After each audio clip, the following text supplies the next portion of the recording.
Yes, y'all. Thank you again for joining me for this episode of the Hip Hop Humboldt podcast. I'm here with everybody knows hip hops in this county. Everybody knows Sequoyah Faulk, and I'm blessed to have him in the studio right now, giving his story. We're gonna chop a couple minutes back into this and then get right back into it like it never ended. Right on. Have at it, brother. David, I appreciate being here, man. I can't even believe the people that have recorded on your podcast already. It's been awesome to hear all the stories, and I'm super honored to be here and get to share mine. And the honor's all mine, brother. Thank you, man. You know, one of the things with the pod is that I've wanted to make sure that nobody at any point gets mad about like the order that I have artists on the pod, because like I'm trying to give respect to like the legends like yourself, you know what I'm saying? And I say that because you've been holding a lot down here for a long time, you know what I mean? Including the cipher that I know we'll talk about, you know, I'm not trying to, hop into that myself, but the cool things you've done around here, you know what I'm saying? That's legendary to me.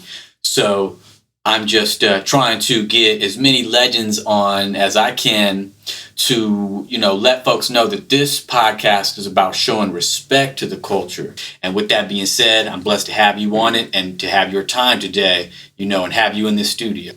Right on, man. Yeah, no, for real. Like KRS-One says, you got to be a hip hop scholar. You got to at least educate yourself about the history and know how things got to where they are. That's kind of your responsibility as an artist. Especially if you're, a white dude from Manila that's like rapping. You kind of owe it to people. And I think that's something that it's tricky. It's part of my journey is like finding my own voice and being as genuine as I can to who I am, because to me that's how I pay tribute, because I feel like a lot of people get confused and think that to honor hip hop you got to sound like people that have rapped before, and I think hip hop's about being true to yourself and not trying to fake or pretend like you're somewhere else or bite someone else's style. You can be inspired, but to me it's like you got to dig deep, and so that's something I want to get into, is like just the levels of, it's almost like a spiritual journey, like trying to find that relationship with yourself to where you can find your own voice and find what you represent and believe in. And I want to dive into that. But yeah, I'm gonna tell my story a little bit just to give, so that kind of has some context. But the background, I love it. Yeah. So I was born in a house in Arcata, and home birth, hippie parents who met at a nuclear power plant protest, and I, grew up going to protests against deforestation, things like that, and my name being Sequoyah is actually a Cherokee linguist. It's not spelled like the tree, which I'm super honored about, even though I don't have any native blood in me. So the name is sort of cultural appropriation, but that obviously was, at a time where that wasn't a consideration so much. And I think that to me, with that type of stuff, it's like if you're honoring something, then I don't see the harm in it. Whereas when you're making fun of something, that's where there's harm in it. So if you're saying, hey, we want to give respect to this guy who was the first Native American to come up with a written language for a Native American tribe, like that's a badass person. And so I that's how I feel about it. Yeah, you're giving respect. Exactly. You're not sitting up out here trying to use that, culture to gain anything, any clout, any kind of anything at all. So, yeah. Just want to clarify that's why my name is spelled weird. And it's people should look into it. Sequoyah, badass, the original one. That's some people say the tree though might be named after him, but that's wow, nobody knows for sure. Wow. But yeah, so when I was 3, my parents bought a house in Manila. And so I grew up out in Manila, and my parents split up when I was shortly after that, they split up, and my dad moved into what was the garage. And so it was like a little building next to the house. And so for my whole childhood, we went back and forth between the garage and the house. We'd be with my mom at the house, and then we'd have a week with my dad in the garage. And back then, my parents were not exactly, like, my mom was on food stamps and was making buttons for a living, and my dad was working part-time teaching, and it was definitely like Manila was a pretty shady place back then, and it wasn't like, I'm not saying I grew up in poverty or anything like that, but like I slept on a couch in the garage for quite a while, was my sort of bedroom and whatnot. But the point I want to get to here is I never felt any sort of lack in my childhood because my parents prioritized me and my brother. Like they loved us, they cared about us, they were there for us, they spent time with us, they liked being parents. And I think that a common issue in our culture is that people think they need to work really hard to give their kid all the material things. And then they're not there for their kids. And so I feel like if your kid doesn't have the material things, but they feel loved and appreciated, and your parents are, there for you, you're set on a path that's so much better than just having all your material desires always met. So I feel incredibly blessed to have parents that I feel were incredible parents in spite of, like not living a luxurious life as a kid. After, when I was a little older, my mom got a nursing degree and my dad started teaching at HSU more. And my mom married a guy who was a forester, so the money started coming in. So, definitely things transitioned. And my dad slowly built that garage into another house. Dope. And it's a nice house. So now it's like we're going back and forth between two houses. So it was an interesting kind of transformation. It's almost like represents Manila as a whole has really gentrified since I've lived there. It was, when I was a kid, it was like our neighbor had a meth trailer that, they were always fighting and selling meth, and a trailer burned down in the middle of the night. Our other neighbor was apparently selling guns. We had just shady characters, and it was quite a white trash kind of scene. And it's funny because in Humboldt, Manila still has that reputation. Like you say Manila and people that are locals are like, Manila. But people that are from out of town, you say Manila, and they're like, oh, nice little beach community. I love it there. I want to live out there. Like we ran an Airbnb out there, and like everybody was just like stoked, like 5-star reviews. Like, this place is incredible. You can walk to the ocean. You got the whole beach to yourself. So like, to perspective, me, yeah. Exactly. Yeah. Like I rep Manila hard because I love all the elements of it. Like it's got some grit to it, but it's also like mind-boggling that you can live in a place where you have like a nature preserve basically in your backyard. You got the beach. It's like you got the bay on the other side. Like, yeah, I definitely am holding it down from Manila. Like, but yeah, there was some edge to it. And so, growing up though, I remember my brother would be playing like Tupac on his Walkman. And when I was little, I didn't quite get it. I was like, I don't understand. I didn't have like an opinion of it. I was just like, I don't quite know what's going on with this music. And then he started playing Rage Against the Machine while we would skate. And I would at first was like, I don't fucking get this either. But then it slowly, like, I think the best music, it's the, like, usually music that the first time you hear it, you're like, oh, this is fucking amazing. Like, I love it. It gets boring quick. Music that you're like, I don't know how I feel about this. And then you start liking it, and then it just gets better and better and better. And so that's how like Rage Against the Machine is, and eventually Tupac for sure. But it still was kind of, that was like my gateway drug was like Rage Against the Machine. And And actually I have a bar is like, it's pop music, play the shit once, it gets stuck in your head. It's pop music, play the shit again, it's straight played out and dead. And that's kind of like that music where you hear it once and you're like, oh, this is cool, it's stuck in my head. And so yeah. But I remember the exact day that hip hop clicked for me.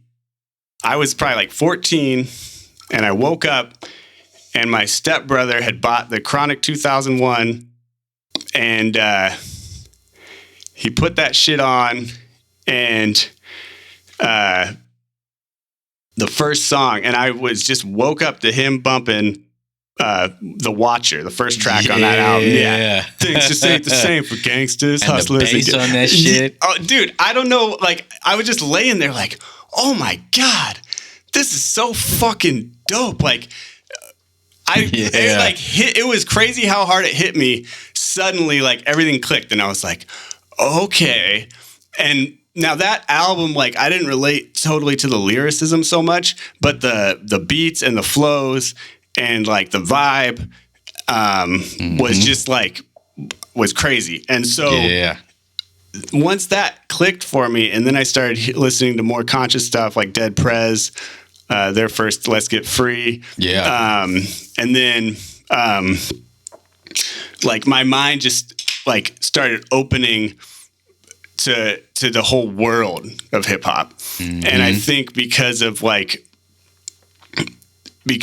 my political upbringing, like protests against the war or the wars in Central America that were backed by the U.S. government, the basically the sponsoring of dictatorships down there and all that.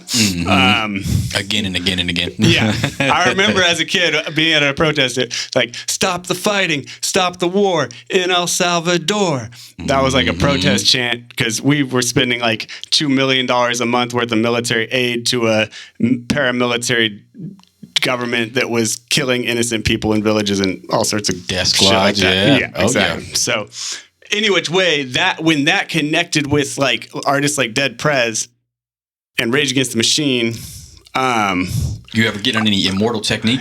I was literally just going there, dude.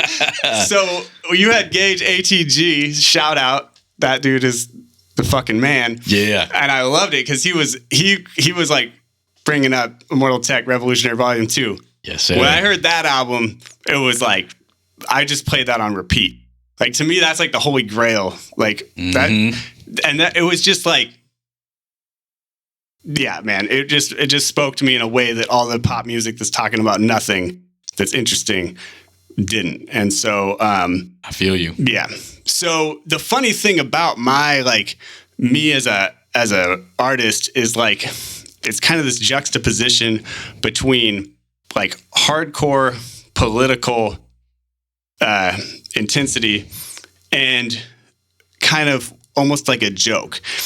And the way I explain that is like I started scribbling these political rants when I was in college, and I would have a break or I'd be zoning out during math or whatever. I would scribble these political raps that were, I didn't even try spitting them, but I was just like writing rhymes that were like ranting, because we were like invading Iraq at that point and all this. Like, I mean, that had already been going on for a while, but it was just like I went to high school when they invaded Iraq, and I remember walking out of high school with a group of kids in protest because it was so blatantly fucked up at the time. Anyone now who goes back and they're like, oh yeah, that was like, now looking back, it's obvious it was fucked up. It was like, no, it was obvious it was fucked up right then and there. Yep. It's the problem with American ignorance is there's no nuance, because it's not a very sophisticated nuance to acknowledge that all the people involved in 9/11 came from Saudi Arabia and were taking refuge in Afghanistan.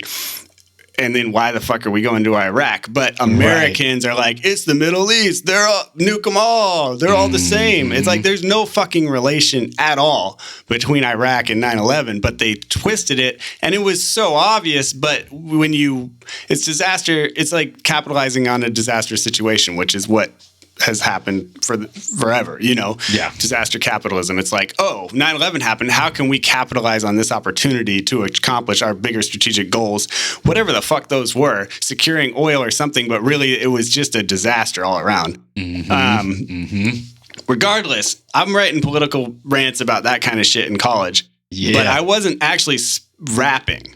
And then Halloween comes and I'm like, I was probably, I don't know, 18, 19, and I needed a costume. And I saw that I had, and this shit's a whack story, but I'm just being honest here. I saw I had like a rainbow do-rag, and I had like a wife beater and like a Walkman. And I was just like, all right, well, what if I'm like Eminem's arch nemesis, Skittles? So I'm like, fuck it, I'm going all in. So I dress up as this like flamboyant, like rapper that's like, it's called Skittles, like taste the rainbow, motherfucker, you know? And yeah, it was like, it's a good thing I'm not too concerned with street cred, but this was actually like the catalyst, because I was like, well, if I'm going to wear this costume, I better be able to spit some rhymes. Okay. Because people are going to be like, all right, spit some rhymes. So I scribbled some rhymes down, and they were just like, you know, meant to be entertaining and stupid. And that's when I started rapping, was that night, was just to be like part of my costume. And I was like, this is dope. Like, people were listening and like pretty stoked. And so it was kind of that, like I said, that you can still see that in my music. I have a side that's kind of like a fucking joke. And then I also have a side that's really serious. And I'm still on the journey of trying to like reconcile those two and find like exactly how I can best, you know, be effective at communicating like all these different layers. Mm-hmm. And it's like a lifelong journey, you know, but that kind of explains to people when they see some of my stuff that's a little more questionable. It's like, well, yeah, dude, like started rapping as a flamboyant rapper named Skittles. Like, damn. That's crazy, man. That's a crazy story though, man. That's what helped move the bar for you though. Mm-hmm. And then you got, it sounds like, some of that, you know, like that validating energy from like people like checking it out and being like, hey, what's he doing? You know what I'm saying? And that like, you know, got it rolling, you know? And I think nowadays, like, you know, people are way more open-minded about who can be a rapper and who can't be. But this was like at a time when like it was, you know, the rap game was super homophobic, but it was a joke. So like, I don't know. I don't know if I was being who I was disrespecting through all that. I'm sure someone was offended by it, but like it got me to start spitting raps in front of people. And then I got hooked on it. And I like, just to be clear though, like I was like, even though some people were entertained by it, like I was whack. Like it was whack. And for years, like it was, you know, it takes time to hone the craft. And I'm still in that process. But basically, shortly after that, I moved to Canada, and I still was, you know, connecting with people up there, and that's where I met a group of guys who were like, "Hey, come to this cipher. We call it the Outright Cipher. Every Thursday or whatever it was, we meet at this high school, and anyone can come through and just rap." Where at in Canada, if you don't mind me asking? That was in Victoria, British Columbia. Okay, Victoria, BC. Yeah. Okay. And I was up there for 6 years, but that was the inspiration for the Insight Cipher in Eureka. Okay. And that's why it's called the Insight Cipher, is because the Outright Cipher was what inspired me. Yep. And I was like, outright, insight, like it's kind of, you know, wordplay or whatever. Yeah. Plus, insight is kind of dope because it's like share your insights, but it's also like, yo, we got the system in our sights, like insight, you know, or what you can have it multiple connotations, but so a Canadian cipher inspired the Insight Cipher, which literally was me just sending out a text to half a dozen people in Humboldt and being like, yo, let's meet here at this time and rap. Yeah. That was it. I made a little flyer on like some free app on my phone, texted it to people, and it's been like 2 years now. And pretty much every Wednesday for 2 years, people have been getting together and rapping. And sometimes we shift like from under the Samoa Bridge over to behind Target, depending if things get too shady under the bridge. Like I kind of like it a little shady. Yeah. Like it's the element, you know? Yeah. It's like raw, you know, like I'm not, but when like people were like there was fights going on and drug deals, and it was just like, I don't really want anyone to get fucked up, and it kind of be on my shoulders to some extent. So I feel you. Yeah, sometimes you Better gotta to be careful. You know what I mean? Keep your eyes out. You know. Yeah. But it's been dope, and yeah, I've been down there, just once, maybe twice now. You know what I mean? But you guys keep a great vibe. You know? Yeah. It's pretty much a very dynamic thing. Like, you might go down there might be 2 of us, and that's dope because then you get a lot of time to practice your craft. Yeah. There might be 15 of us, and then you're just enjoying, like, hearing everybody's different perspectives. The beats could change dramatically. We've had live saxophone, live guitar. We've had, like, crazy, we call them 5-hour energy beats. That's a shout out to Johnny Angel, who is a fucking super legend. I love that guy. Really big heart. Shout out to Johnny Angel. Yeah. And he likes the hyphy beats that got the energy. And then we got Ruffian, who's another, like, super close homie. Anyone who's heard him rap is like, what the fuck? His rhyming skills and his flows, top shelf. Yeah. And his, like, it's poetry. So, anyways, shout out to Ruffian. Yeah, shout out Ruffian for sure. That dude brings, like, jazzy, chill beats, And, like, me, I like to be challenged. I view a beat like a skate park. It's like, how would I ride this skate park? And sometimes the shittiest skate parks are the funnest ones to ride because they're just weird and you got to get creative. And so with beats, like, I'll flail on some of them, but then you figure it out. And it's like, that's what the whole point is progressing your capabilities, as a freestyle artist. It's a muscle just like any muscle in your body, and you got to work it, Yeah. And by the way, David just mentioned he's come to a couple, and the dude's got bars and he's got a really dope rap voice. So I'm hoping Humboldt can hear him spit on some tracks.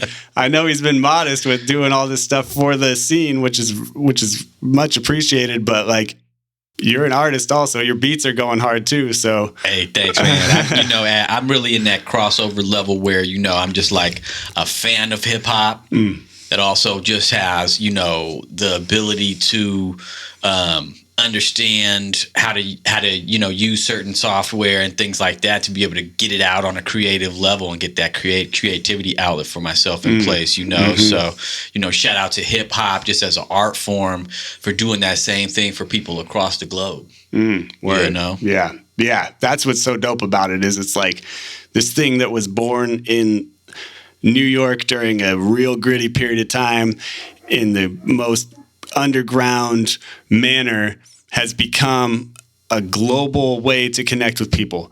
Anywhere you go in the world, you can, like, find people that are into the art, into the culture, and you can connect with people, which is super important. Just to dive back to Canada a little bit. Yeah. Shit got pretty ridiculous. That was, like, the period of my life, when you're in your young 20s and you're drinking a lot and just wilding out. And, like, I used to just run up on people in the streets that I didn't know at all. And I would just be like, yo, you want to fucking battle? And oh, wow. Yeah, and I would battle. Knowing were doing hip hop or just no, dude, like just random ass people, and you'd be surprised. Like, I mean, it's Canada, so like it's nobody's gonna like shoot you or anything for just being a fucking goon. But like you'd be surprised how many people are down to rap battle when they've had a few drinks and some random ass dude runs up on them. They're just like, what the fuck? All right. And like, yeah, it was like, I that's one thing people don't know about me, even though like some of my music is less serious. Like I'm down to battle. So if anyone wants to battle, I'll fucking battle. That's what's up. I hope y'all are hearing this, Yeah. And like, you ever, hey man, I'm not trying to set nothing up like this, you know what I'm saying? But have you ever heard of the legend called Franco?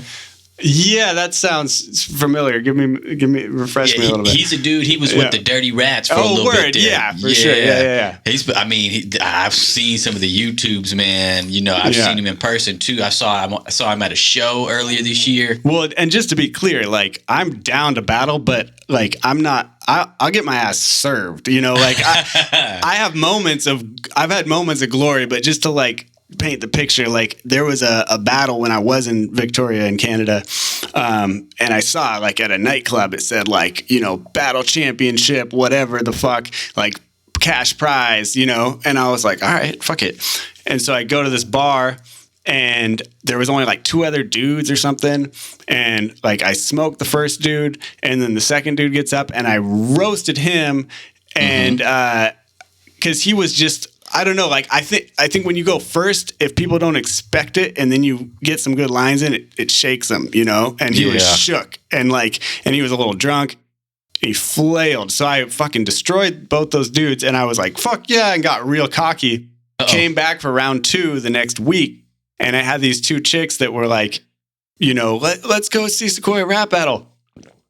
And I was like, yeah, fuck yeah, come on. And like, so, you know, get up there, overconfident. And that dude had been so embarrassed by the prior week that he had been like putting in some work. And he was dead sober, and he just fucking annihilated me. And like, when it was my turn to go, I just flailed. I was just flailed, and it was in front of like a big crowd, and the 2 chicks that I brought were just like cringing, and it was like, it was unbelievable how bad it was. Like, it was fucked.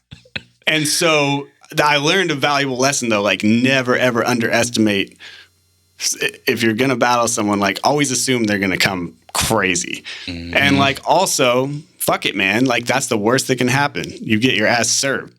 And then you get humbled, you know? Yeah. And so I came back for the final round, and I was like, did what he had done. I went and put in my work, and like, I knew it was going to be me versus him, because we were the 2 like finalists or whatever.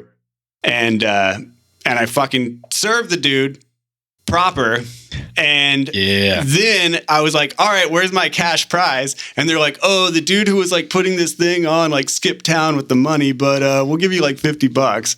And I was like, fuck, well, whatever. At least I like got my ego like a little comfort by winning or whatever. But yeah. And yeah, it wasn't like, you know, the guys who are real battle rappers, those dudes are crazy these days. Like that, they're on a level. Like they put a lot of time into it. Me, it's more just like, I'm not afraid to get my ass kicked. So if someone wants to battle me, I'll fucking do what I can. And sometimes I'll have some good lines, and sometimes I won't. But it's all part of the thing. Like that's hip hop. It's hip hop, man. It's like, I like competition and stuff. I'm not a fucking arrogant person who thinks I'm better than anyone, but like, I think it's almost like we're saying, this is a spiritual thing. Like, this is like sparring. This is like testing yourself and like learning more about yourself, and like, you know, humbling yourself. So, yeah. So that leads basically to me moving back to Humboldt from Canada and starting to get really more like addicted to just music, and like just like never enough hours in the day to try and make beats and try and like write raps. And I'm still kind of in that zone. I think the biggest challenge right now is just like trying to decide how much of energy to put into my own music and how much to put into trying to like work on other people's music. Because because my music has been, it doesn't come natural to me. So I had to learn how to mix and master and do things pretty well to make my music even listenable. So when I work with like talented artists, I'm like pretty good. I can like make your shit sound pretty dope pretty easily. So because I have those skills, people hire me through my studio. Yeah, we're going to talk about that. Yeah. Yeah, which is cool. But it's a challenge, because it's like, I want to work on my own stuff, but then I work on my own stuff and I get frustrated sometimes, and I'm like, fuck this. And so I try and find that balance. It's like Buddhism, you know, that middle road, like everything, find that balance. Balance is important in life, man. You know, there's a lot of people that, you know, I'm a person where like that's something that's crucial for me, you know, because you can easily get stuck on one path and not look at other perspectives. You know what I mean? Not listen to other perspectives. And no, I'm definitely a big fan of balance. Yeah. Yeah, I think, and I think that's a interesting thing. When you're young, you have really strong opinions, and you have a certain sort of preconceived arrogance of just like, I kind of know what's right and wrong. And it actually makes it a little easier sometimes to write lyrics, because you're just like, this is what I believe and I know I'm right. And then you get older and you start having more balanced perspectives on things, more life experience, more nuance. And it's an opportunity to create really powerful artwork, but it's also, it almost gets harder. And it, like you look at, and also less commercially viable. Like you look at Kendrick Lamar, like obviously he's been commercially successful, but he's also been able to push the boundaries of nuance and like sophistication in his music, which is quite impressive. I mean, that's why he is who he is, you know? Yeah. Yep. But yeah. It's really true, man. You know, I like the artists though that really care about quality of sound, you know? I think something that, you know, we talked about recently, we chopped it up at your studio, you know, there's the what's popular and what's hot, you know what I mean? And I even, you know, I was just recently watching videos of like, you know, young producers that are, you know, just copying the same things, like what's hot, you know what I mean? And making that same stuff. And just sonically, like, I need a little more, you know? Yeah, yeah. Yeah, it's something that I think about that a lot because I feel like if you're going to be unique, you have to be really fucking good. And I feel like I've got the unique part down and I'm working on the other part still. And it definitely like, that's like being an artist is a journey. And it's like, as far as I'm concerned, it's a lifelong journey. But my only real goal is I want to get really fucking good at being an artist. And like that is basically the ultimate achievement. Whether or not other people fuck with it or it makes it any sort of commercial sense is completely irrelevant because that's like that's outside of our control. Like you can do what you can do, and there's certain things out that you can't fucking, you know, like that's why I think it's interesting people who stress so much about like pushing the commercial viability of their music. I mean, that's dope, but like we were just reading a Tupac quote about Van Gogh, giving respect to Van Gogh, because Van Gogh was a painter who is now regarded as one of the greatest of all time and never had a penny earned from his paintings during his lifetime. But he perfected the craft and it's resonated. And so to me, I'm timeless. Exactly. And like, it's obviously a privilege to not totally be stressed about the financial side of things. But at the same time, I mean, like anyone is going to make more money just working a normal job than trying to take the artist path, you know, unless you get real lucky. Like it's just the nature of the beast. So, but it's a tough game. Yeah, it's a tough game. But I just want to become someone that has achieved basically just when I listen to my music after I release it, I want to be like super hyped on it. Yeah. Like we were talking earlier, I make stuff and I'm hyped on it and then I release it and I hear it as soon as you hit, you know, share, you hear it a different way and then you're like, fuck, never want to hear that again. And like, that's my life story basically. So I'm like waiting and I don't know if I'll ever get there, but I'm hoping that someday I'll hit share and I'll be like, that shit is so dope. Like, and I know a lot of guys have gotten, like a lot of the local dudes are there and it's inspiring to me because I'm like, dope. I'm waiting until I can get to that level and I don't pretend like I'm there and I know that the bar is crazy high, but like that's ultimately what it's about for me is like trying to progress. Yeah, man. I'm a person that's all about growth too though, man. You know, like I feel like you are growing your entire life, learning and growing. You know what I mean? So like it would feel weird to me to stop learning or growing, you know? And that's why it's a lifestyle and that's why like it's a journey.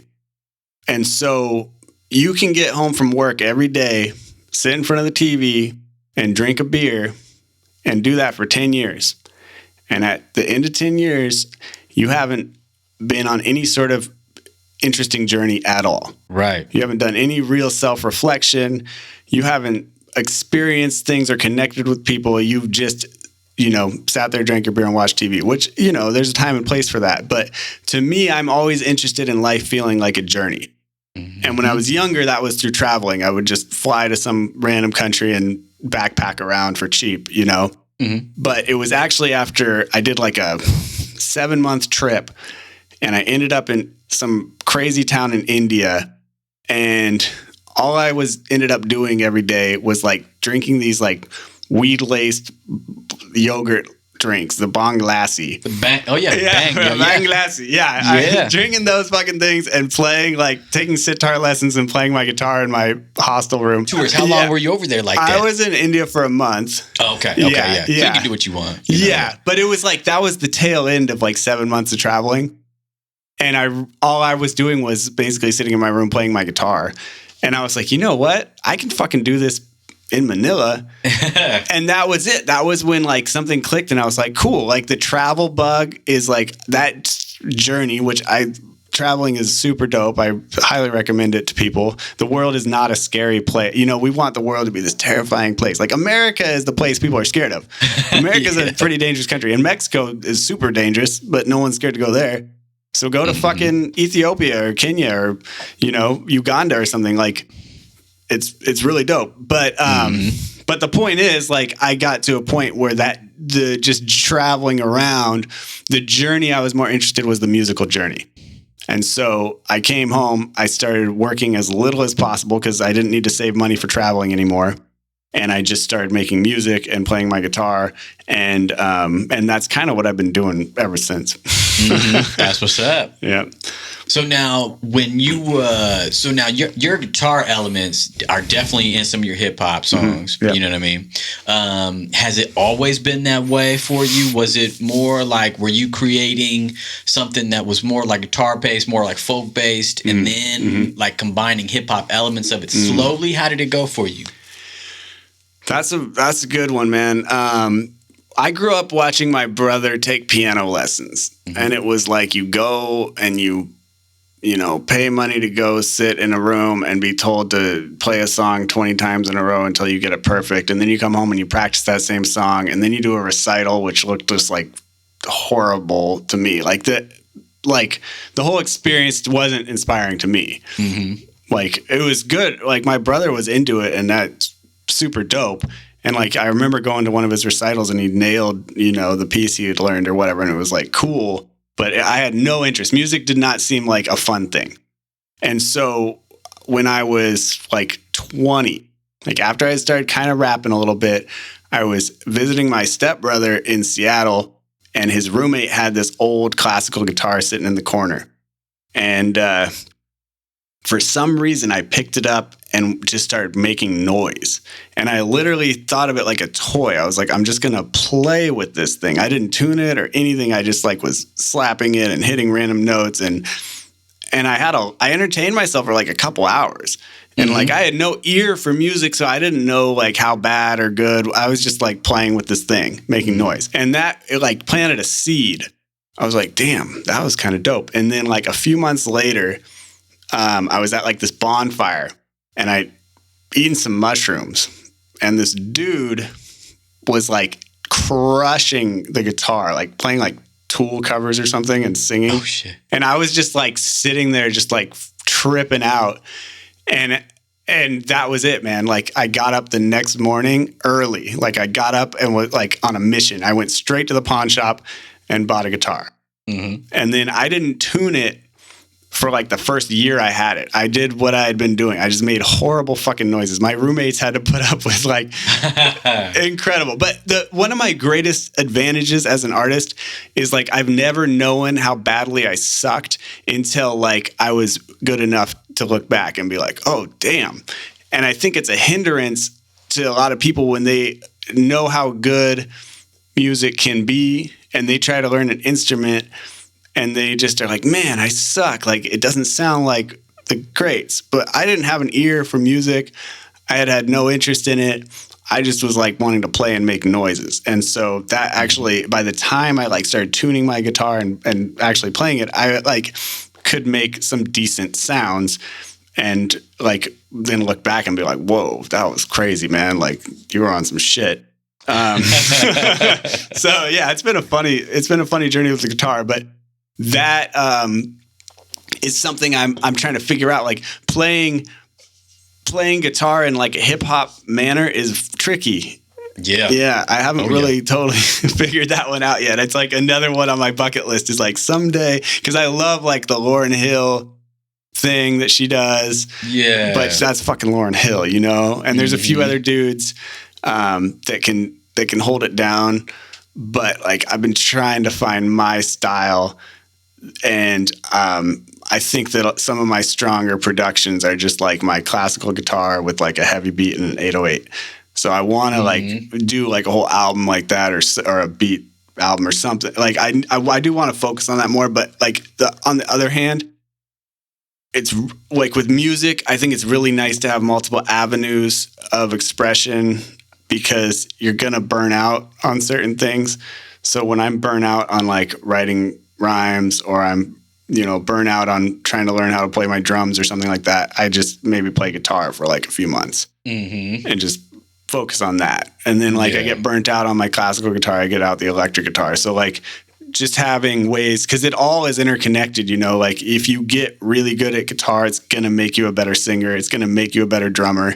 Like it's weird, but your brain, it all goes together. Definitely.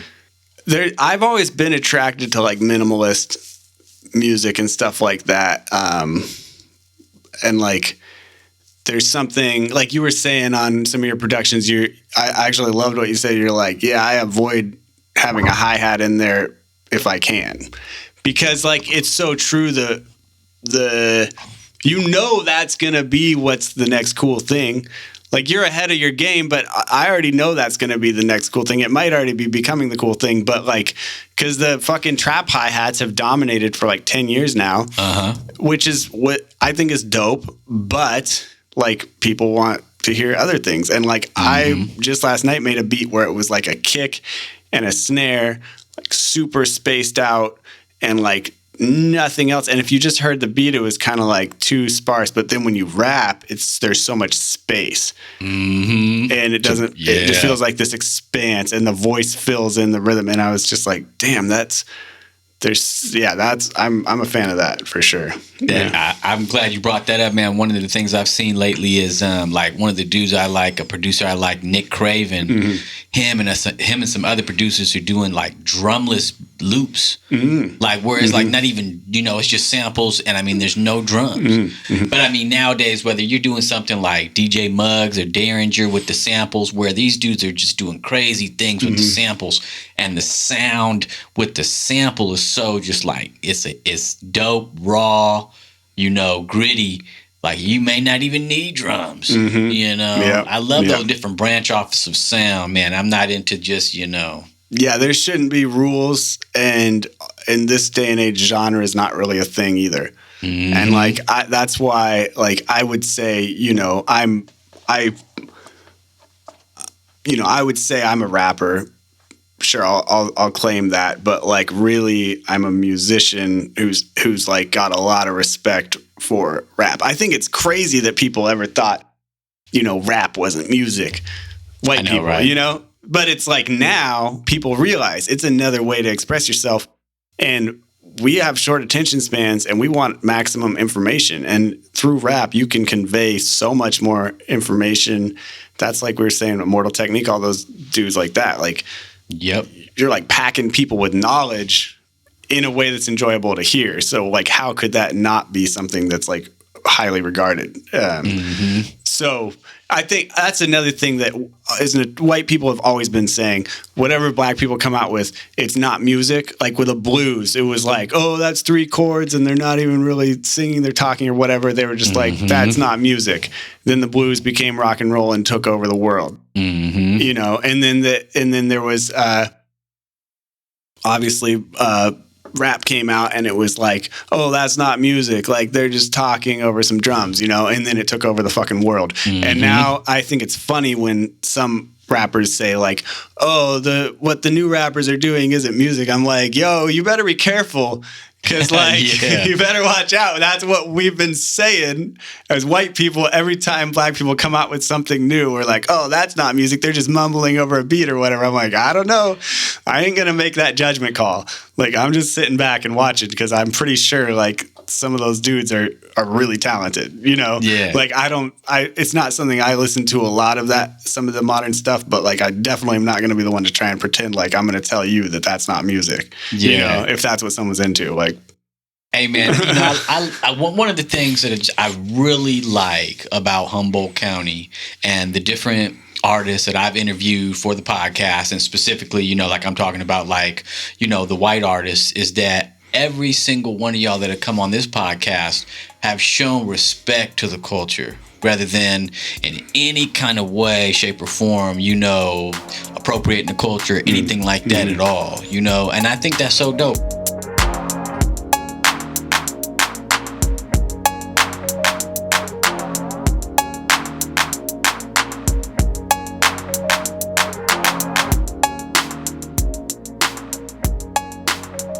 Like, you think about it, California was, you know, colonized by people seeking gold. And then Humboldt was colonized by people seeking the green gold, you know. But it's always been like, it was the back to the landers too. And there's a whole, I mean, we could talk about that. But the point is, like, there's an outlaw culture here.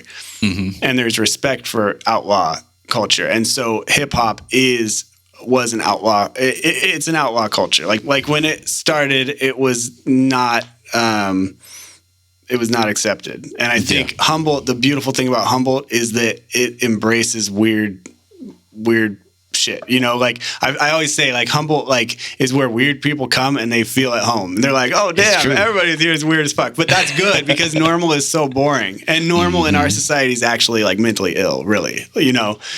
So, like, I think that might be part of why people are like, hey, we got to realize the roots of this because it's not so different from, like, you know, people coming to Humboldt and being like, we're going to do shit different. We're not going to follow the rules. We're going to do it different. And that's where the roots of hip hop, you know, but the respect for it. Yeah, I love it. Yeah. But it's one of those things, like, when I did, like, one of my really questionable songs is called What the Fuck's Up With That, Yo? And I made this, you know, video where I'm on a unicycle rapping, and like I watched it and I was like, dude, I think I'm a disgrace to hip hop. And I played that shit. I played it for Zigzilla, so he gets all the heat for this. I was like, yo, I don't think I can put this out, man. I feel like this is not going to be taken how I'm intending it. Like, I'm trying to just not take myself too serious and, like, get people to fucking laugh and loosen up in general. But he watched it. He's like, nah, dude, like, you got to keep hip hop weird, man. Like, Tyler, the Creator, all these dudes, like, keep this shit weird. Like, don't like try and make it too conforming to, like, you know, a certain image or whatever. And he was like encouraging of that. And I was like, cool, man. Like, that's good to be aware of, like, because it's such a fine line. Like, I would never want to, like, my intention is never to mock hip hop, but it's also to say, like, yo, be fucking weird. Like, this earth is a weird ass situation. Like, we're these weird organisms on this blue thing flying through space. We got, like, a certain blip of time here. Like, we have these animals that we hang out with. Like, the whole situation is so fucking bizarre that, like, you can't get so wrapped up in our head of, like, what is everyone going to think about me if this happens or that happens? Like, in the grand scheme of things, it's completely insignificant, you know? So just, like, while out a bit and express yourself. Yeah, express yourself. Yeah, like the classic, you know. Yeah. I think that's an important element of hip hop is, you know, just like folks giving their take. But it does have to ultimately come from a place of, like, wanting to empower and inspire. You know, and, like, the second that people are coming from a place of trying to diminish other people, that's when there's a problem, and those people need to be shut down. And I don't, luckily, I haven't come across that here locally, or if, you know, I'm sure it happens, but I think, like, on a grand scheme of things, like, inspiration is God, as far as I'm concerned. Inspiration is what compels you to do things. Therefore, it's God. And so, creating music that inspires people or being inspired to create music is like, it's like this holy thing. And so as long as that energy is there to like get up and be inspired, like to get out of bed and create something, that's like as good as it gets for me as far as music is concerned. Like that's the purpose of music fulfilled.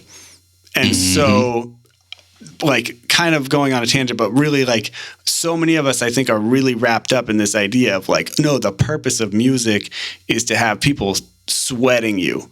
You know, just like, oh, I'm on, like, this dude is so dope and we're buying his stuff and like blowing you up. But if you're rich and famous and you're not inspired anymore, that's like hell. As far, I mean, that's fucked, you know? Yeah. I would rather be broke and nameless and inspired to like pick up my guitar than be rich and famous and have that passion gone. And so I think that's what is important to recognize is like, you know, just appreciate it. If you're inspired to make music and there's people making music that inspires you, that's as good as it gets. You know? That's a bar right there, man. You know, I'm a big time Nipsey Hussle guy. And so like inspiration, he's a big time inspiration for me. And like, I like that you said the inspiration is God, you know what I mean? Because a lot of people don't understand why, like, people will see these inspiring figures as, like, you know, like, I'll tell people, like, he's like my Jesus Christ. You need that to just, you know, keep moving every day, you know what I mean? Because everybody's going through something in life, you know what I mean? And we all need some kind of motivating, you know what I mean? And it's different for everybody, you know what I mean? One of the things that's been hit on multiple times during this podcast, including the episode that just dropped today, the City Hippie podcast, is the talk of like the fine line between your craft being your own and then like your craft being for like with the goal of like making money, right? You know, and so there's that interesting line where, you know, you talked about it a lot. You gotta like what you're putting out. You gotta like, you know, your own music. You know what I mean? And at what point does, you know, when you have that want to make money off it, does it push you outside your own boundaries to do better? You know, like you're talking about, you know, like you've had things to like set the bar, you know, higher and everything like that. So like, does money make people step out of themselves and do more? Does it seems like on an extent, one of the classic things is that, you know, people will lose track of why they were doing the music in the first place. You know what I mean? Their sound, what they want to put out there, you know what I mean? Rather than what people want to hear, you know what I mean? And it's just a fine line, you know? Yeah, that's a tricky one. You know, like what's the saying? Like you're not underground, you're just unpopular. You know, because like I got no problem with people who want to make money off their music. Like that's fucking cool, man. And if people pull it off, if people can pull it off and maintain their inspiration through that, then that's super dope. And I'm actually in this day and age a huge fan of pop music. I listen to a lot of pop music. Before I forget, though. I know in the beginning, I said when I first heard Tupac and I was a little kid, I didn't get it, but I gotta like make sure people know, like I definitely am down with Tupac. Like I get it now, like fucking that dude. And speaking of someone who knew how to make money and keep it real, you know, like so. All like, you know, but yeah, it's just a different element, and the danger is that you lose yourself chasing the money. And you don't, you just lose yourself. And I think that's the same thing that can happen with social media is like we can lose ourselves in the social media. And I've been thinking about that a lot lately. To me, social media is like alcohol. It's like a little bit can enhance your life, but too much can really fuck shit up. And so like trying to tread that balance of like having a social media presence, but not, not letting it take over your life. Because every time that I pick up my phone impulsively and click on Instagram and start scrolling, I could have picked up my guitar and gotten better at playing guitar. Mm-hmm. And so one thing I'll say that I just did like 2 days ago, I discovered this because it was starting to eat my fucking soul. There's like a setting on my iPhone where I can just turn off certain apps for certain parts of the day. Mm-hmm. So basically right now I have it from like 11 a.m. till like 8 p.m. I can't access Instagram or Facebook or whatever. And like you can override it, but it just works for those times when you impulsively pick up your phone and click on the shit without even wanting to. And then 10 minutes later, you're like, damn.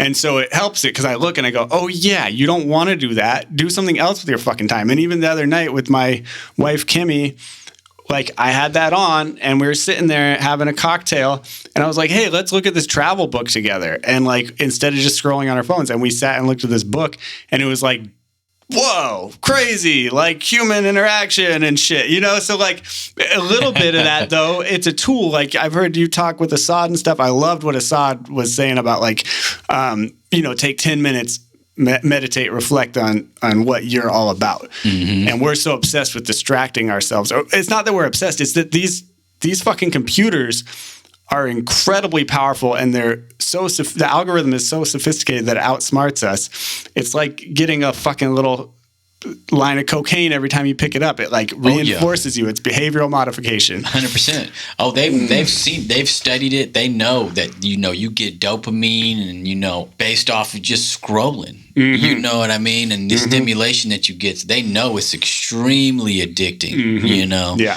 That's one of the things that I was on. It's funny you mentioned that. I was on Assad's radio show recently and was talking with him about it, how, now, capitalism over time, over the decades and hundreds of years, they've colonized like the majority of the land that can be colonized. Yep. So now, like the goal is to like colonize your mind through these social media apps because they know how easy it is to access.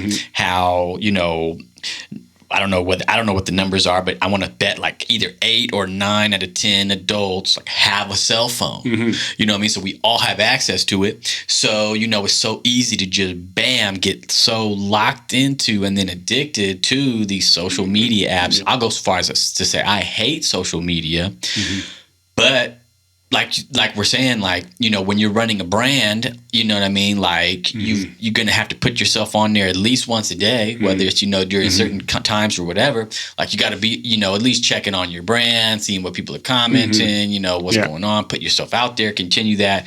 So it's just like, it's so easy to get trapped into these things that think about it, like 20 years ago, right? Like the idea of like us spending so much time on an app on your phone we would have been like, whoa, I don't think that's going to be the future. And here we are, you know, and like now, we've had, generations of kids come in and it's so quick and easy to just get sucked into and locked into these things, and I, for one, I'm definitely not trying to tangent off onto world news or nothing like that, but just with us being on like the topic of social media, I haven't really felt bad that like right now, like Meta, Zuckerberg lost like billions and billions of dollars over basically like investing in VR too quickly. I'm not really mad that he lost a bunch of billions of dollars. Like I'm not really, like I'm actually, you see my post on Facebook, so I'm actually kind of mad that Twitter is,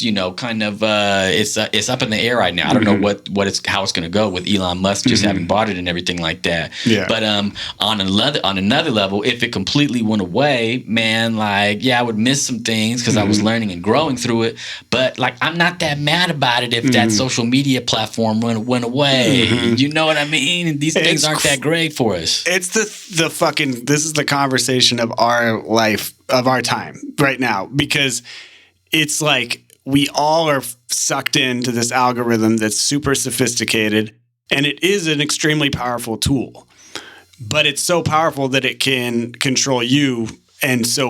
And like we were talking about balance, and it's such a fucking tricky one to strike that balance with. And like this setting that I just turned on a few days ago, I already feel better about my life just having some amount of like, okay, I've set boundaries for myself. But at the same time, as an artist, to be able to like set up my cell phone, play a song on my guitar, hit share, and have thousands of people get to experience what I'm creating, it's insane. They used to have the gatekeepers of the record companies and all these different things, or have enough money to buy all the recording gear. So so there's it's not an all bad type situation, but it is a situation where it's out of balance, I think. And I think for me, where the balance would be is, I think, consumption versus production. Like, we shouldn't just be consumption machines who go around consuming. So if I'm spending 3 hours a day consuming media, and then I'm spending 1 hour a day creating music, that's way the fuck out of balance. Right. So like, making sure that I'm like, and I think that goes for all things. It's like, if you're someone who's taking from your community, like, what are you giving back? Because just by being alive, we're causing, an impact. So what can we give back to help balance that out to some extent, So yeah, the social media thing is, I have actually a bar. I had a couple little raps I wanted to do real quick. I don't know how we're doing on time and stuff. I got all evening, cuz we're plenty on time, man. It's just like one bar, but social media might be like the meteorite that killed the dinosaurs, and basically, it might be, because it's fucking us up it's in true, a weird man. way. Even if you don't get into all the advertising and the propaganda and the malicious intent that can be behind some of this stuff, just the reality that we went from, for the vast majority of human history, you have your little village of people, or your town, whatever it is, and you are comparing yourself to those people, and maybe you have a certain talent that's really appreciated by other people, and you feel like you're contributing, because you're like, oh, I'm not the greatest guitar player in the world, but I'm the best guitar player in my village, and everyone is stoked on that. So you feel great about that. On social media, we're comparing ourselves with the best people out of all basically 7 billion or whatever it's at now. Like, we're comparing ourselves to so many billions of people, and the ones that are the best at things, or not necessarily the best, but just the most captivating, the most attention grabbing, those people are pushed out to everyone in the world. And so you have when you post on Instagram reel, you're competing with basically the entire fucking population of the planet. And so that psychologically, it's one thing for, a striving rapper from Manila, like, ooh, boo-hoo, people didn't watch my fucking video, who fucking cares? But when you're like a 13-year-old girl and you scroll through your feed and you're seeing the hottest chicks in history combined with Photoshop, and a lot of times it's the same chicks you'll see like over and over. There's like the top 5 hottest chicks in the world that are on everyone's screens and everyone's comparing themselves to. It fucks with your head. Yeah. Oh, yeah. Yeah, there's studies now that are proving that the depression in kids and young women and things for these. Yeah, it started, as like magazines and TV, but now with social media, it's so out there. And I mean, I really worry about like our future generation of kids and women, you know what I mean? Because there's got to be more realistic standards. You bring up a good point though, man. Like, that's so interesting, is that like, when you're on the global stage like that, like, you may have been contributing something to your local community that was, meaningful.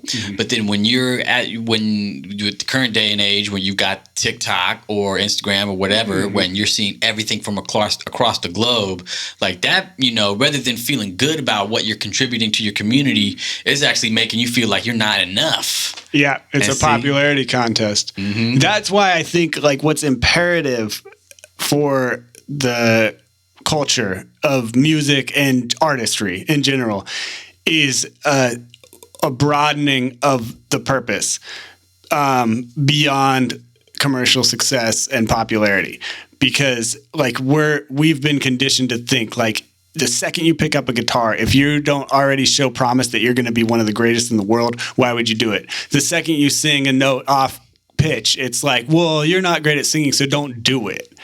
And it's like back in the day, if you wanted to hear music, you had to make it yourself or go find someone else that could do it before recorded mediums existed. So there was like a purpose to being an artist, because it was just a fulfilling part of your life. And so in this day, we have this, we are devoid of spirituality because, people have realized that the institutions are totally fucked.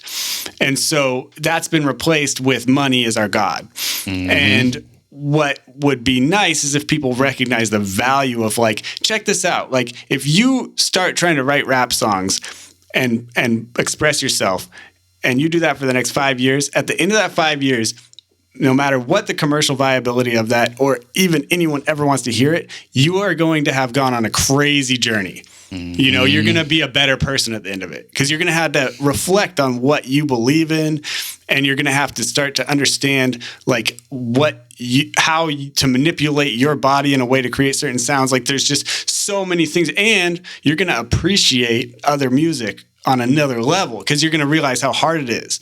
And so, like, I think if we can start thinking of music and artistry as something that's a personal growth opportunity and a part of enriching our lives and building community, making friends, having connections, all those things, start putting more of an emphasis on that, and stop telling people like, oh, just because you're not going to be a commercial success means that you're like this whack person who shouldn't even be trying or whatever. It's like, no, man, it's way fucking bigger. I think that the biggest problem with our society is that we think the ultimate epitome of what it means to be a human being is to be rich and famous and banging hot chicks every night. And like, that sounds cool. Like, I'm cool with that if that happens or whatever, but there's way more as a human being that can be experienced, like way, way more profound levels of existence than that. So yeah. That's a bar. Yeah, man.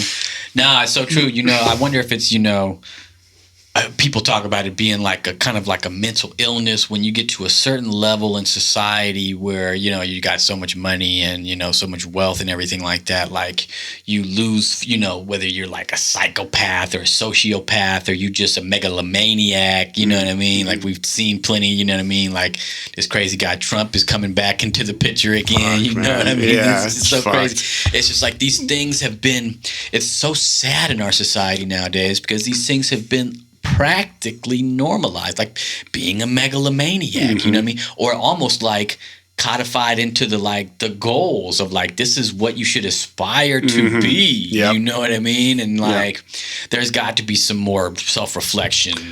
I mean, that's like something Immortal Technique says is like, you know, people always ask you who your heroes are, and he's like, don't name all the people that you don't fucking know.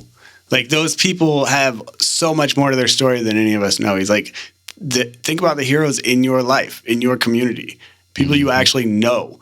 And that's like just revolutionary because we don't focus on our own communities, on our own neighbors anymore. We're like in this vortex of like on my Facebook even, which I think is like one of the more like community-based social networks for me because it doesn't have like Instagram is just showing me shit from all over the world or whatever. But regardless, I have like friends in East Africa and friends in Canada and friends in fucking Mexico, like all over the place. And you're just like in this other internet world. And it's crazy because like I've had where I remember being in Uganda in an internet cafe on Facebook in Facebook world, the fucking metaverse, and I'm so deep like scrolling and reading about everybody's things, and then I like, you know, close the window and walk outside and I'm like, what the fuck? I'm in Uganda. Like it was like it's weird. The internet is like its own world. And a lot of us are living more of our lives in that world than in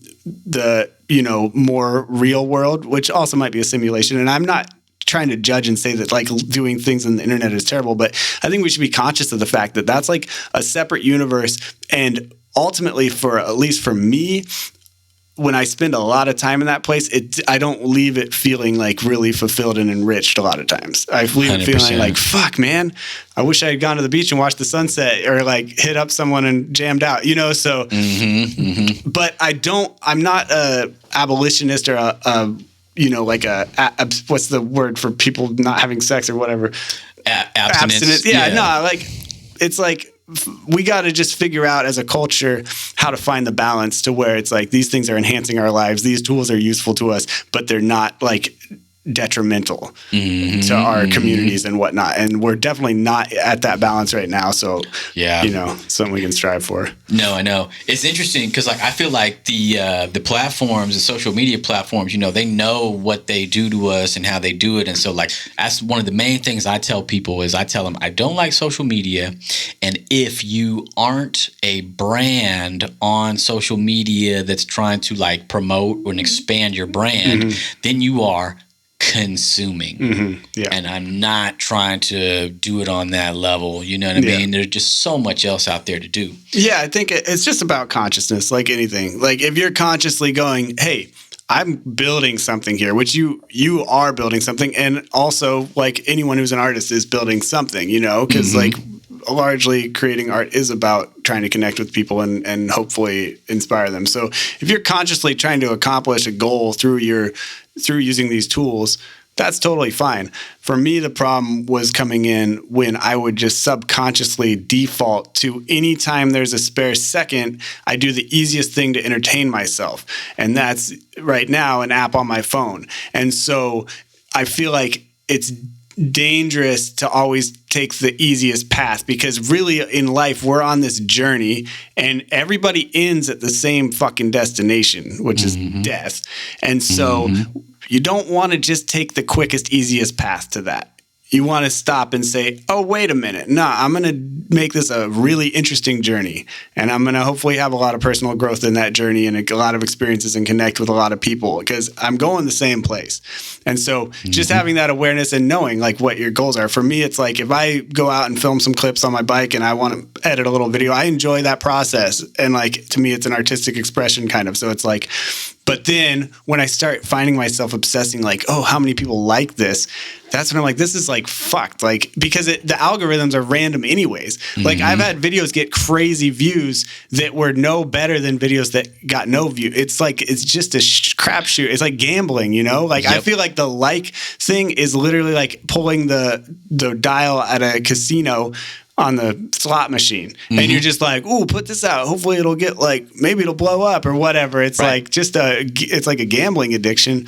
But anyway, you're right. That's a bar, man. That's true, man. It's like a gambling addiction. Even when you're, you know, whether you know, there's the people like we talked about that are just scrolling, but even if you're a content creator, creating content, it's a gambling addiction. Dude, it's fucked. It's crazy, man. But like, yeah, it's beyond anyone's real understanding. And I don't think, like I've said, I don't want this to be like a social media is horrible. Never, if you go on there, because y'all are going to see me on that shit all, you know, I'm up in there. We're both going to be back on there. But it's good to reflect on it. Right. And just like, because then maybe I'll listen back to this in 10 years and be like, damn, I should have listened to myself. Or I might be like, oh, this shit, like, you know, popped off in a way where, because I've had opportunities through social media that have come up, like even just being here right now, I think we've connected through social media. So like, it's obviously got some beautiful capabilities.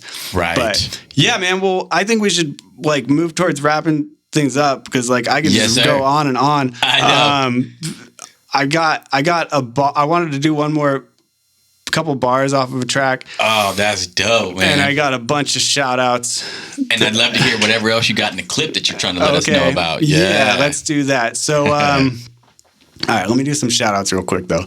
Shout out to Zach Stone, the sax man Zach, who can freestyle rap and sing and play keys and is just a really good-hearted guy. And then I already shouted out Ruffian and Gage ATG. My buddy Ratty Matty, who's in San Diego now, who I freestyled with for years with Tamaris Abrams and Anwin Holiday and Johnny Angel. And that's a whole episode we didn't even touch on, but Ratty Matty's one of my close bros. Two Tank, shout out.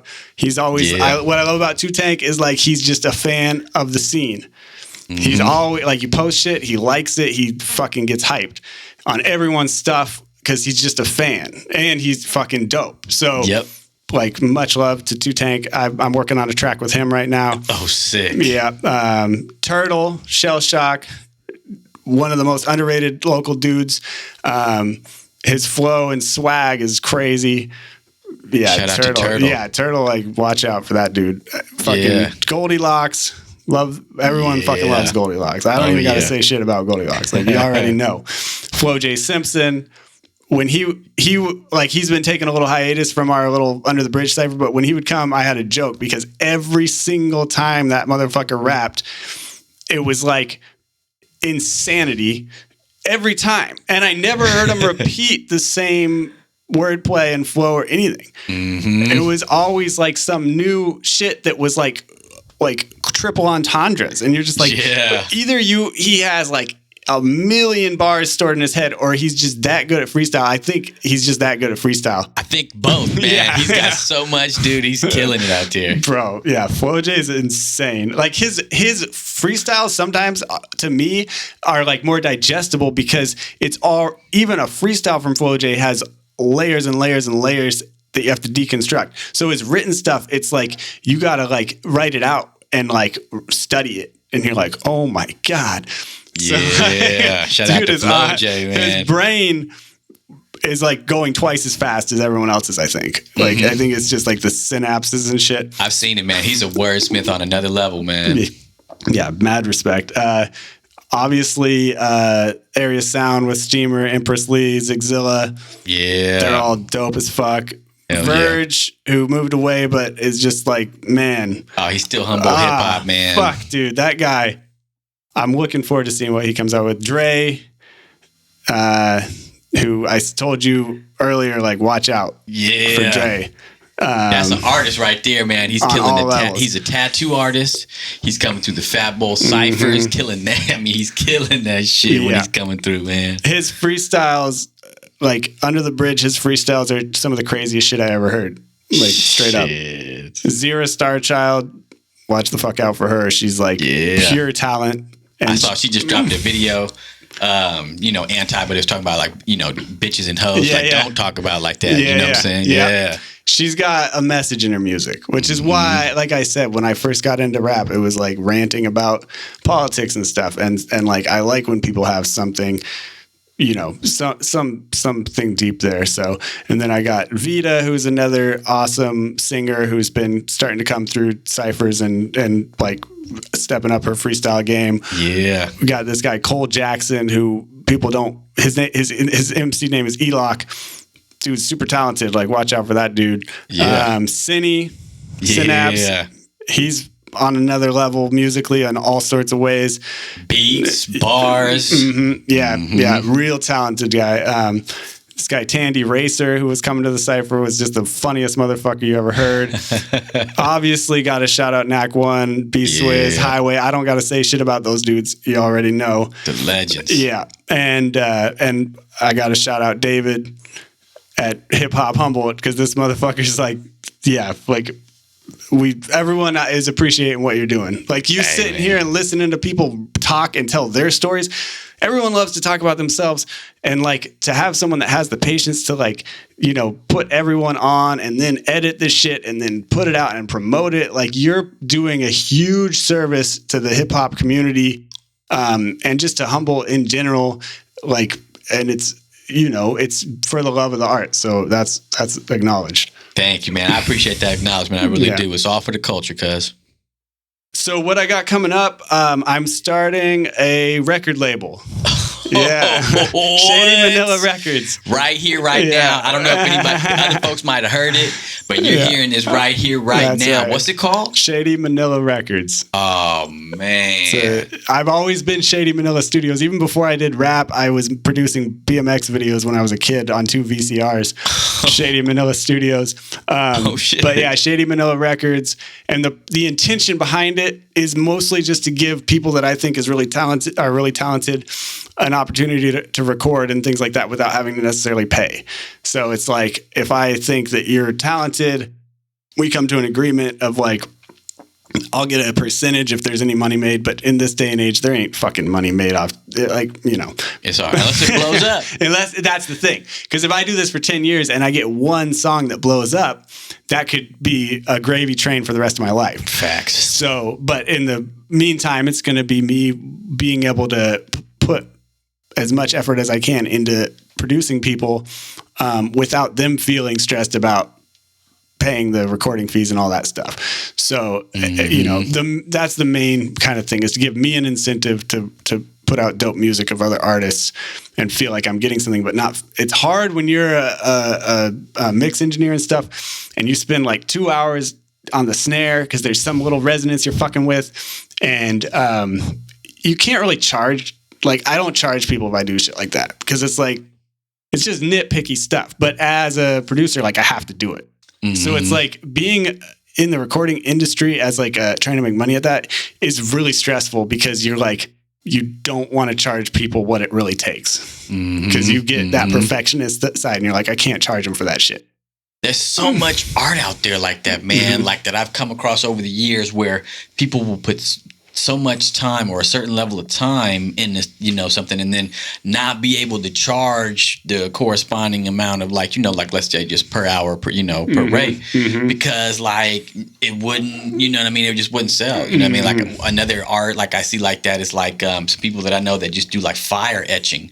Like that, dude, it'll take them like 60 hours, but you're not going to charge somebody $1,800 for like something that's going to usually really only worth like 50 bucks. Like we said, I mean, trying to commodify things to do with artwork gets really tricky and fucked up, and like that's why that has to be bigger than that, and that's what the record label idea is. And I'm not trying to spend all my time, I'm not going to be like promoting the shit out of this and trying to blow it up. It's going to be like, I record someone, we put it out there, and you know, maybe do some promotion, they can do some promotion. If it blows up, dope. But it's just like it's that piece of the puzzle I'm interested in having a way to do that and feel good about that. I know there's some shout outs I forgot to mention, and I'm sorry to y'all. You can fucking roast me about that. Rap battle me about that. Well, let's do it like this though, because you know, like I definitely need to get you back on at some point. You're always welcome on the pod. And, you know, maybe the next episode we'll get into some more, more esoteric topics, you know what I mean? Dope. And philosophy, you know what I mean? Because I know you're one of those type of minded persons, you know? Like me, you know? We're seekers, you know what I mean? There's certain people out there that are okay with what they see and what's going on. And there's certain people that need more, want more information. You know what I mean? Hip hop. Like, if you're a real rapper, you're probably a philosopher too. Right. You know? I don't think there's any great MC that you could name that we wouldn't say like was reflecting deeply on shit, you know? Yeah, like those would be weak bars if they're not spurring your mind like that. And even the ones who are just party rappers or whatever, like there's always more than people think, you know? Like that was another thing Assad was saying, was like people don't get the depth of some of these artists. You know, they say, oh, they're just rapping about cocaine or whatever. It's like, and people hear Tupac and they don't understand the layers, you know, like so anyways, I was just gonna end. I got some bars I wrote for it. I'm doing a track with Ruffian, and I wrote some bars that I was pretty hyped on. It was it's called Circumstance of the Working Class. Zach Stone's on there too. Oh shit, was he singing? He's singing, yeah. Oh man. Yeah, it'll be dope. But that's the best thing about working with other people is when they spit their thing, you're like, oh shit. And when Ian rapped and I was like, oh, I'm going to write a verse for this, I was like, it's got to have a lot of rhymes, multi-level rhymes, all this stuff. Because like you come after him with just like, you know, some cookie cutter shit and it's going to stand out like a sore thumb. Oh, yeah. Yeah, for real. He's coming through with magic every time, man. Yeah. Give this a shot. Yo, we just some minnows in a pond, pawns fighting for scraps, while these sickos saying sick 'em to their mutancy bass. Fat white cats sending us rats through the mazes again. For cheese they spat, covered in gnats. It's repulsive, my friend, cause hoarding all them resources equates to more violence. The poor being slaves to riches core, open your eyelids. Heads buried in the sand, vacationing on islands, while in the slum the soundtrack is gunshots and sirens. An avalanche of doom and gloom. Bow down at mass, then get back to the loom at the sweatshop real fast. No cash advance with the lance they poke and harass. That's the circumstance, no romance of the working class. Yeah, that's he right there, man. That was you and Ruffian on that, or just you? It'll be me, Ruffian, and Zach. Oh, Zach Stone. Man. So that'll be dropping eventually, and I got some other questionable shit in the works, like highly questionable, but like, you know, I just like I said, you know, like. You got to get to do something unique. You got to get really fucking good at it. And I've got the unique part down. So I'm just keep chiseling away. And eventually it's going to be to where when I when I put it out there and I play it back and I'm just like, yes, I got it. That's my goal, man. Yeah. So anyways, I appreciate you having me here. This has been super fun. Oh, man, I'm blessed to have you here, man. Like I said, you're always welcome back. This was dope, man. I want to make sure that people know about the Inside Cypher that's in Eureka under the bridge. But best way to get there, like some people, like I've talked to some people and they say like sometimes they have a problem like finding it. Best way to really get there is you just go down H all the way. You keep going down A Street all the way till the end of that thing until it takes you to Halverson Park right there. And then you can basically see the Cypher off to the right. You see where folks are going to be rapping under the bridge off to the right. You know what I'm saying? Yep. So that's all downtown Eureka. Yep. You know what I'm saying? It's not that hard once you found it. Yeah. But and if we're not there, we might be behind target if shit gets too shady under the bridge. Like this time of year, we get rain, it's dark, it's cold, like shit's gritty. But you can always DM me. Yeah, and the thing is, it's funny because like I don't even promote this shit. Like I sent those first texts out and I don't promote it because, like I said, when there's only 2 of us there, to me it's just as dope as when there's 15 people. Because like I've had some awesome ciphers with like just me and Johnny. Just going back and forth or whatever, because you can get creative. Like, so I'm not trying to blow this thing up, but if people want to come through and are interested, everyone's welcome. We're not competitive. It's a good vibe, like you said, man. So I'll vouch for that, man. It's definitely cool, folks. You know what I'm saying? You get some like you were talking about Flo J coming through, Knack One comes through every now and then. Like you guys get some dope people coming through. So if you're just trying to like, come up in the hip hop community around here, kind of like work on your bars, come to the Inside Cypher. Word. You'll meet some dope people. You'll get a chance to, get that experience. Come every single week, and it's there's no pressure. There's zero pressure. That's one of the coolest things about you, man, is you were every single time on anything you've ever given me the opportunity to collaborate on or come out for or anything like that. It's always been no pressure, and that's crucial, man. Because as an artist or as like I said, like a person like me, where I'm just a fan, like just trying to get some creativity out. When there's that pressure, like for me. As soon as there's pressure, I'm like, no, man, I'm not trying to do I ain't fucking with that. No, it's gotta be, like I said, inspiration's God, man. Like, let the inspiration flow. Like, push yourself. Don't slack off. But, like, if the inspiration's not there, like, I always say this, like, if you want to play guitar, put it somewhere where you can easily access it. Pick it up for 1 minute every day. Just tell yourself, I'm going to pick it up for 1 minute. Same with making a beat or rapping. Like, I'm going to write bars for 1 minute. And if that inspiration doesn't come after that minute, put it away and don't stress it. But 9 times out of 10, that inertia, as soon as you pick that shit up and start, then 2 hours later, you're like, damn. So, you got to get the inertia going, but then, follow your inspiration. But yeah. That's a bar. That's a dope one right there. Yeah. That's good wisdom, man. Hey, if you one last thing, because I've been trying to do this with certain artists as they come on. If you were to you've given a bunch of gems during this one, man. But like, if you were to give some, advice to a young artist just coming up, maybe even like I said, looking to come out to the Inside Cypher or just trying to come up in Humboldt County in hip hop, what would you tell them? Man, I would say be in it for the long haul. Don't get impatient with yourself, and be vulnerable. Like, don't be afraid to ask people's opinions of things, and it's going to hurt sometimes, but make sure you get some honest opinions here and there. And you don't have to agree with those opinions. That's a big part of feedback. Just because someone says, yo, you rap too fast or this or that, doesn't mean you have to say, oh, they're right. You just heard it and you go, that's an opinion. I'm going to hear that. I'm not going to get defensive. They're not telling you that 99% of the time. They're not telling you that to like hurt your feelings. They're telling you that because that's how they feel. So you can either take it as a valuable piece of information on your journey and use it to progress, even though it is going to sting a little bit. It's going to make you a better artist.